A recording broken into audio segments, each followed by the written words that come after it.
ভারতের যে কর্তৃত্ব আছে বাংলাদেশের উপরে, সার্বভৌমত্বের উপরে, এটা কোনোভাবেই আর গ্রহণ করবে না।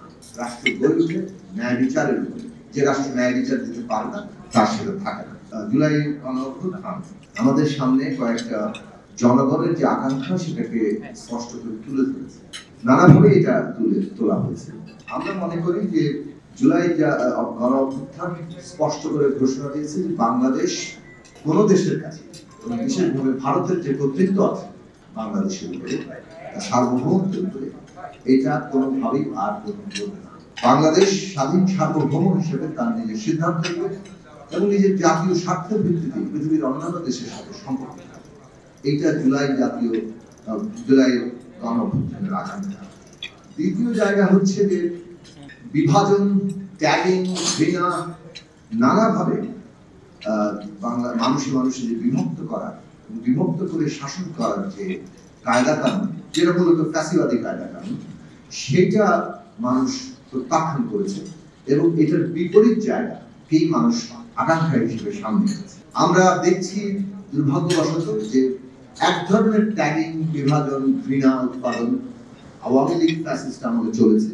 অভ্যুত্থানের পর আরেক ধরনের ট্যাগিং, ঘৃণা এবং বিভাজনের রাজনীতি শুরু হয়েছে। কিন্তু এটা স্পষ্ট করা দরকার যে আমাদের সামাজিক এবং সাংস্কৃতিক জীবনে নাগরিকের মর্যাদার জায়গা থেকে এই যে বিভাজন, ঘৃণা এবং ট্যাগিং এর রাজনীতি, সেইটাকে মানুষ প্রত্যাখ্যান করেছে। তৃতীয় জায়গাটা গুরুত্বপূর্ণ, অর্থনৈতিক ভাবে মানুষের সমতার প্রশ্নটা, সুযোগের সমতা অন্তত পক্ষে সেটা মানুষ সামনে আনার চেষ্টা করেছে। এই যে লুটপাটের যে ভয়ঙ্কর চেহারা দেখেছে সেটার বিপরীতে মানুষ অবস্থান করবে। চতুর্থত, এই সবগুলো নিশ্চিত করার জন্য একটা দেশের রাজনৈতিক ব্যবস্থা যদি উপযোগী না হয়, সকলকে ধারণ করার জায়গা না থাকে, তাহলে এটা পারা যায় না। জাতীয় ঐক্য কেবল একটা স্লোগানে পরিণত হয়, রেটরিকে পরিণত হয়, যতক্ষণ না পর্যন্ত জাতীয় ঐক্য তৈরি করা বাস্তব রাজনৈতিক ব্যবস্থাটা তৈরি হচ্ছে। সেটার জন্য দরকার একটা নতুন রাজনৈতিক বন্দোবস্ত, একটা গণতান্ত্রিক রাজনৈতিক বন্দোবস্ত, যেখানে সংবিধান ক্ষমতার ভারসাম্য জবাবদিহি নিশ্চিত করবে এবং সেই কারণে সকল মানুষের অংশগ্রহণটাকে, অংশীদারিত্বটাকে নিশ্চিত করবে।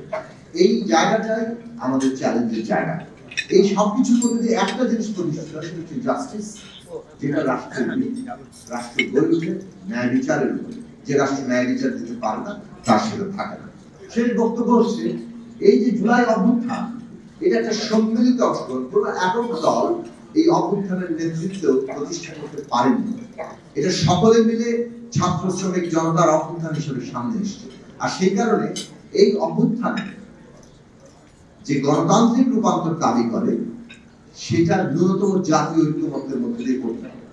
পদ্ধতিগত এই জায়গাটাকে যদি আমরা বিবেচনায় না নিই, তাহলে আমাদের যার যার ইচ্ছা আমরা চাকরি দিতে চেষ্টা করব, কিন্তু আমাদের সেই বাস্তব রাজনৈতিক স্বার্থ সৃষ্টি হয়।